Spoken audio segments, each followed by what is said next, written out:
ও মুসলমান ইমানদার, পয়গম্বর মূসা আলাইহিস সালাতু ওয়াস সালাম আল্লাহ তাআলার সঙ্গে কথা বলার জন্য তুর পাহাড়ে যান। মাঝে মধ্যে আল্লাহ তাআলার সঙ্গে কথা বলার জন্য তিনি তুর পাহাড়ে যান, আল্লাহ তাআলার সঙ্গে কথা বলেন। সেই ধারাবাহিকতায় পয়গম্বর মূসা আলাইহিস সালাম একদিন রাস্তা দিয়ে যাচ্ছেন তুর পাহাড়ের দিকে। যাওয়ার সময় রাস্তার ভিতরে, রাস্তার পাশে একটা বিশাল বড় গর্ত দেখতে পাইলেন। পয়গম্বর মূসা আলাইহিস সালাম শুনতে পাইলেন যে ওই গর্তের থেকে কেমন জানি কোনো না কোনো প্রাণীর আওয়াজ আসতেছিল। পয়গম্বর মূসা আলাইহিস সালাম সেই দৃশ্যটাকে পর্যবেক্ষণ করার জন্য ধীরে ধীরে আস্তে আস্তে তিনি ওই গর্তের দিকে অগ্রসর হইলেন। পয়গম্বর মূসা আলাইহিস সালাম এক পর্যায়ে ওই গর্তের সন্নিকটে পৌঁছলেন। পৌঁছার পরে পয়গম্বর মূসা আলাইহিস সালাম সেই গর্তের নিচের দিকে তিনি তার চক্ষুকে ফেরালেন। পয়গম্বর মূসা আলাইহিস সালাম দেখতে পাইলেন সেই গর্তের ভিতরে অনেকগুলি হাঁস তারা আওয়াজ করতেছিল। পয়গম্বর মূসা আলাইহিস সালামকে যখন হাঁসের দল দেখতে পাইল, আল্লাহ পাক রব্বুল আলামিন সঙ্গে সঙ্গে হাঁসের জবানকে খুলিয়ে দিলেন। বলেন সুবহানাল্লাহ। পয়গম্বর মূসা আলাইহিস সালামকে হাঁস যখন দেখতে পাইল, হাঁসের দল সঙ্গে সঙ্গে পয়গম্বর মূসা আলাইহিস সালামকে সালাম দিলেন। আসসালামু আলাইকা বলে পয়গম্বর মূসা আলাইহিস সালামকে সালাম দিলেন। পয়গম্বর মূসা আলাইহিস সালাম সালামের জবাব দিলেন। এক পর্যায়ে হাঁসের দল পয়গম্বর মূসা আলাইহিস সালামকে ডাক দিয়ে বলেন, ও পয়গম্বর মূসা, এই মুহূর্তে আপনি কোথায় যান? পয়গম্বর মূসা বলেন, আমি তুর পাহাড়ে যাই আল্লাহ তাআলার সঙ্গে কথা বলার জন্যে। হাঁসের দল পয়গম্বর মূসা আলাইহিস সালামকে বলেন, ও পয়গম্বর মূসা, দীর্ঘদিন ধরে আসমান থেকে পানি বর্ষণ হয় না, জমিনের খাল বিলগুলি শুকিয়ে গেছে, জমিনের মধ্যে কোনো পানি নাই, নদী নালাগুলি শুকিয়ে গেছে, নদী নালার মধ্যে পানি নাই, খাল বিল সব কিছু শুকিয়ে গেছে, কোথাও পানি নাই। এই যে গর্তটা, এই গর্তটা একটু গভীর হওয়ার কারণে সামান্য কিছু পানি রয়েছে। ও পয়গম্বর মূসা আলাইহিস সালাম, আপনি তো জানেন আমরা হাঁসের দল অধিকাংশ সময় পানিতেই বসবাস করি, পানিতেই আমাদের বসবাস, পানি হলো আমাদের জীবন।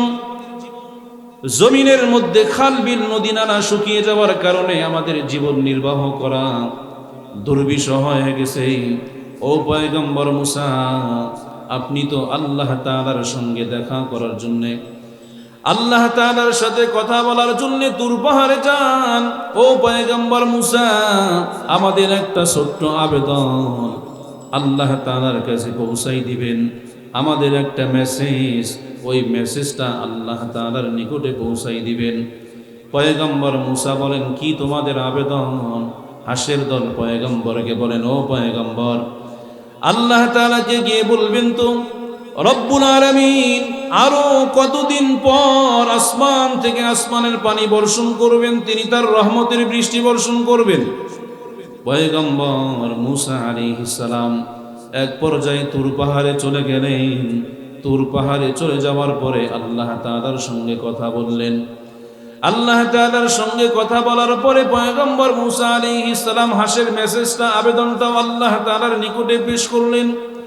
রব্বুল আলামিন পয়গম্বর মূসা আলাইহিস সালামকে বলেন, ও পয়গম্বর মূসা, হাঁসের দলকে গিয়ে বলবেন আমি আল্লাহ তাআলা আরো 10 বছর পরে দুনিয়াতে পানি বর্ষণ করাবো। কয় বছর পরে? আরো 10 বছর পর। পয়গম্বর মূসা আলাইহিস সালাম হাঁটে হেঁটে পয়গম্বর মূসা তার বাসার দিকে ফিরতেছিলেন। এক মুহূর্তে গর্তের সন্নিকটে পয়গম্বর মূসা আলাইহিস সালাম পৌঁছলেন। পয়গম্বর মূসা আলাইহিস সালাম আল্লাহ তাআলার দেয়া উত্তরটাকে হাঁসের দলকে জানিয়ে দেওয়ার জন্য গর্তের নিকটে পৌঁছলেন। গর্তের নিকটে যাওয়ার পরে পয়গম্বর মূসা আলাইহিস সালাম হাঁসের দলকে উদ্দেশ্য করে বলেন, ও হাঁসের দল, আমি আল্লাহ তাআলার নিকটে গিয়েছিলাম, আল্লাহ তাআলার সঙ্গে আমি কথা বলেছিলাম, তোমাদের মেসেজটা, তোমাদের আবেদনটা আমি আল্লাহ তাআলাকে বলেছিলাম। হাঁসের দল বলে, ও পয়গম্বর মূসা, আল্লাহ তাআলা কি বললেন? আমাদের আবেদন, আমাদের প্রশ্নের উত্তরে কি বললেন? পয়গম্বর মূসা আলাইহিস সালাম বলেন, ও হাঁসের দল, আল্লাহ তাআলা আরো 10 বছর পরে পানি দান করবে। এই কথা শোনার সঙ্গে সঙ্গে সমস্ত হাঁস সমস্বরে আল্লাহ তাআলার শুকরিয়া আদায় করলেন, বললেন আলহামদুলিল্লাহ। আপনারা বলেন না কেন আলহামদুলিল্লাহ? আপনারা হাঁ করে আছেন যে, আলহামদুলিল্লাহ কি বাসায় গিয়ে বলবেন নাকি? আরো জোরে বলেন আলহামদুলিল্লাহ। পয়গম্বর মূসা আলাইহিস সালাম হাঁসের দলকে বলিয়ে দিলেন, জানিয়ে দিলেন, ও হাঁসের দল, আল্লাহ পাক রব্বুল আলামিন আরো 10 বছর পরে পানি দান করবেন। সমস্ত হাঁসের দল সমস্বরে আলহামদুলিল্লাহ পাঠ করলেন। ও মুসলমান ইমানদার, হাঁসের দলের এখনো পর্যন্ত আলহামদুলিল্লাহ শেষ হয় নাই।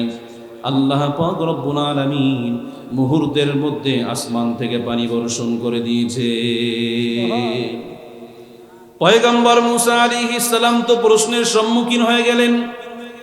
পয়গম্বর মূসা আলাইহিস সালামকে সমস্ত হাঁস উদ্দেশ্য করে বলেন, ও পয়গম্বর মূসা, কিছুক্ষণ পূর্বেই আপনি না বললেন আল্লাহ পাক রব্বুল আলামিন আর 10 বছর পরে পানি দান করবেন, আসমান থেকে পানি বর্ষণ করবেন। এখনো পর্যন্ত আপনি আমাদের সামনে থেকে চলে যান নাই। আল্লাহ তাআলা পানি বর্ষণ করলেন, কারণটা কি? ও পয়গম্বর মূসা আলাইহিস সালাম কারণটা জানতে চাই। পয়গম্বর মূসা আলাইহিস সালামকে আল্লাহ পাক রব্বুল আলামিন ওহীর মাধ্যমে জানাই দিলেন, ও পয়গম্বর মূসা, আমি আল্লাহ তাআলার আদেশ এবং হুকুম ছিল এই জমিনে আরো 10 বছর পরে পানি দান করব, কিন্তু আমার এই মাখলুক যখন আমি আল্লাহ তাআলার প্রশংসা করলো, আলহামদুলিল্লাহ পাঠ করলো, আমি আল্লাহ তাআলার কুদরতি কলিজাখানা ঠান্ডা হয়ে গেল। এই কারণে আমি আল্লাহ পাক রব্বুল আলামিন আমি আর এক মুহূর্ত আমি আর বিলম্ব করতে পারি নাই, দেরি করতে পারি নাই। ও পয়গম্বর মূসা, আমি আল্লাহ তাআলা তাদের এই আলহামদুলিল্লাহ বলার কারণে খুশি হয়ে গেছি, সন্তুষ্ট হয়ে যাইয়া আমি আল্লাহ তাআলা তাদের আলহামদুলিল্লাহর কারণে আমি আসমান থেকে পানি দান করলাম। এই জন্য আল্লাহ পাক রব্বুল আলামিন বলেন, লা ইন শাকারতুম লা আযীদান্নাকুম, যদি আমার বান্দা আর বান্দিরা আমি আল্লাহ তাআলার নিয়ামত পাওয়ার পরে আমি আল্লাহ তাআলার নিয়ামতের শুকর আদায় করে আলহামদুলিল্লাহ বলে, আমি আল্লাহ তাআলার প্রশংসা করে, আমি আল্লাহ পাক রব্বুল আলামিন তাদের প্রতি খুশি হইয়া আরো বেশি করে নিয়ামত দান করি। আল্লাহ পাক রব্বুল আলামিন আমাদের সকলকে আল্লাহ তাআলার বেশি বেশি করে নিয়ামত